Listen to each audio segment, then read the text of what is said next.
Kilat News Updates.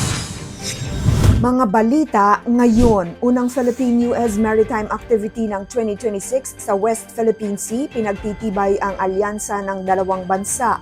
Higit 8.1 million pesos na halaga ng hinihinalang shabu na sabat sa isang lalaki sa Mandaue City. Isang hold-upper huli sa Cotabato City, 400,000 pesos, tinangay ng kasabwat nito. Ako po si Cesar Soriano para ihatid ang mga nangunang balita sa buong kapuluan ngayon.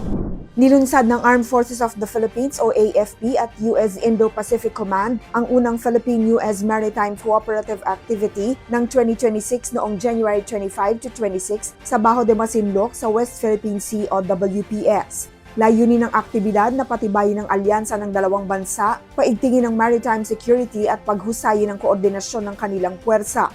Lumahok ang mga barko, sasakyang panghimpapawid at helicopter ng AFP at US, kabilang ang mga asset ng Philippine Coast Guard o PCG. Nagpakitang gilas ang dalawang bansa sa magkasanib na naval at air maneuvers tulad ng surface warfare drills, replenishment operations at passing exercises upang hasain ang kahandaan. Ayon sa militar, pinatibay ng aktibidad ang kakayahan ng magkabilang panig na tumugon sa mga banta sa dagat at mapanatili ang kapayapaan at katatagan sa rehiyon. Kilo-kilong shabu ang nasabat sa isang lalaki sa buy-bust operation ng Philippine Drug Enforcement Agency o PDEA Mandaue City, katuwang ang Philippine National Police o PNP sa Barangay Guizo, Mandaue City, Cebu kahapon, January 29. Kinilala ang suspect na si alias Bernard, 22 taong gulang, residente ng Barangay San Roque, Mandaue City at isang high-value target. Narecover sa kanya ang 37 pakete ng hinihinalang shabu na may timbang na 1,200 grams at tinatayang nagkakahalaga ng 8,169,000 pesos.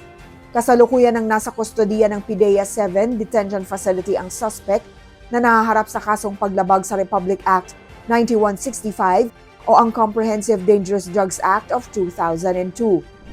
Arestado ang isang lalaki habang nakatakas naman ang kasamahan nito matapos silang mang-hold up ng isang babae sa bahagi ng Sinsuat Avenue, Rosary Heights 9, Cotabato City nitong Huwebes, January 29. Kinilala ang suspect na si Muhammad Usman na residente ng Datu Odin Sinsuat, Maguindanao del Norte habang pinaghahanap ang kasamahan nitong si alias Darin. Ayon sa ulat, magkahiwalay na sumakay ang mga suspect at ang biktima na isang sales collector sa isang pampasaherong multicab.